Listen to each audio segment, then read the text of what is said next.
uongo, William Ruto. Usifikiria ati kuna mtu unatisha na askari. Usifikiria ati kuna mtu unatisha kwa kutushika. Wewe utatushika, tutaachiliwa, tukishafika nje tunasema William Ruto must go. Kwa sababu kazi ya kukufukuza is a national patriotic duty. Yes, the main reason as to why William Ruto is actually attacking Gachagua's team is because he's afraid that Mount Kenya imeenda and there's no way whatsoever Mount Kenya will forgive him for what he did to Gachagua. So Ruto amejua kwamba his basket, his voting basket, kura yake yote ana minus 8 million za Mount Kenya. And of course, this is painful because Mount Kenya, is the region that made him the president. So Ruto is afraid that how is he going to, of course, face the next elections without Mount Kenya support? And of course, this is actually driving him crazy now that Raila Odinga has said he's not going to support William Ruto in 2027. So Ruto are pressed against the wall and he does not know what to do. That's why you see now, police have been instructed to use live bullet to attack akina Gachagua na timu yake. And of course, you have seen how Medho escape assassination narrowly.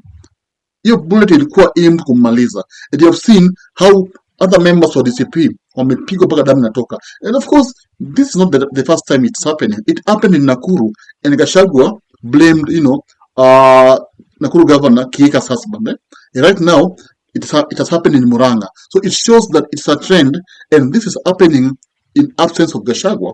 So Gachagua ni kama alikuwa anagopewa akiwa Kenya.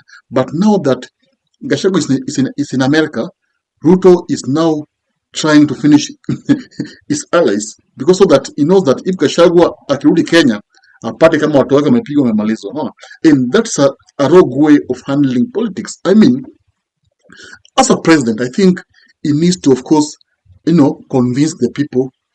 He needs to use ideas, not brute force, because using brute force leads to anarchy. And now, the military is actually going to intervene. Because sources has it that military has been having indoors meeting, and of course, this is because of the Gen Z's demonstration, and because of the way people are disappearing, people are getting murdered, kila kitu, and the military is actually planning now on how they can tackle issue of Kenya. One, remember, we are headed to elections. And of course, it is clear that Ruto won't be given votes based on what has happened in Kenya. Anyone can say that. But the question is, do you think William Ruto will actually leave power?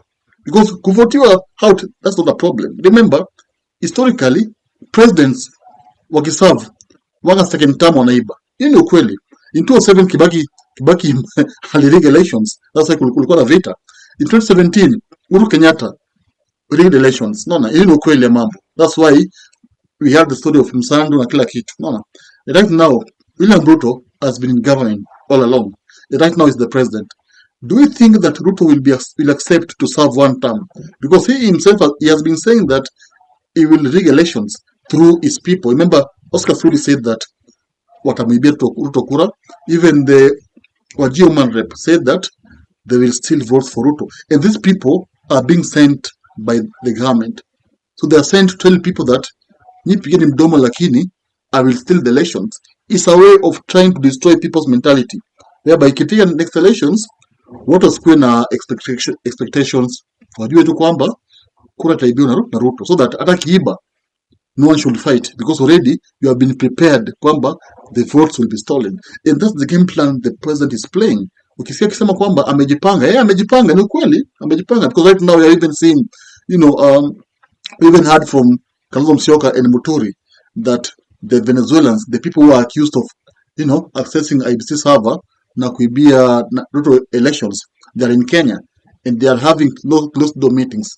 It tells you that indeed this thing is done and dusted. So now when ikifika mahali kama hapa, whereby the president amekuwa mkali, hataki kuacha power, and the people don't want him, and now amesema publicly kwamba the kura itaibiwa. So of course this will lead to anarchy because people will protest. Right now people are protesting. People want him out of office.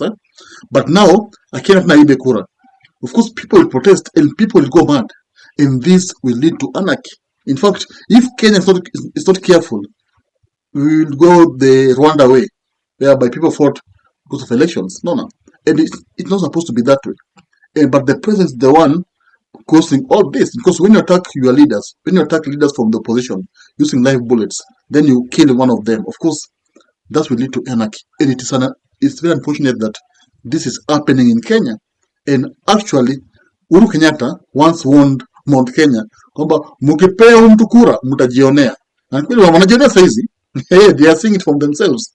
Who told them that when you vote for this guy, you guys will actually remember me. And of course, they are remembering Uhuru Kenyatta because of the way you are seeing things turning out in Kenya. Like, you can't just, send police to beat leaders because they're going to campaign against you.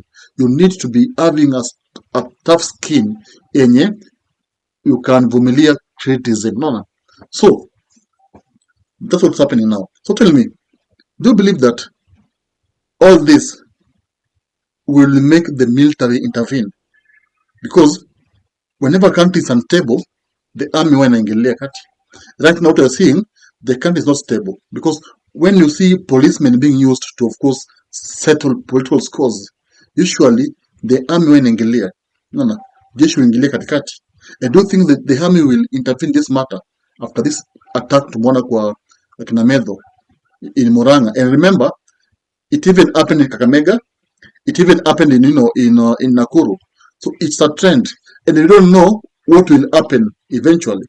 Maybe eventually someone will be shot dead because already we saw a bullet in imetumika kushoot Medho. No. So you bulleting and part of causing in Maliza. No. So do you think that this is a way of the right way of handling politics? Ama it is the most, unaccepted way? So tell me in the comment section. Of course, we meet in the next video. Thank you. If you love politics, then Dr. Politica is your cup of tea. The place for minds that think. If you are watching this from anywhere else, search the name, hit subscribe, and stay sharp with us.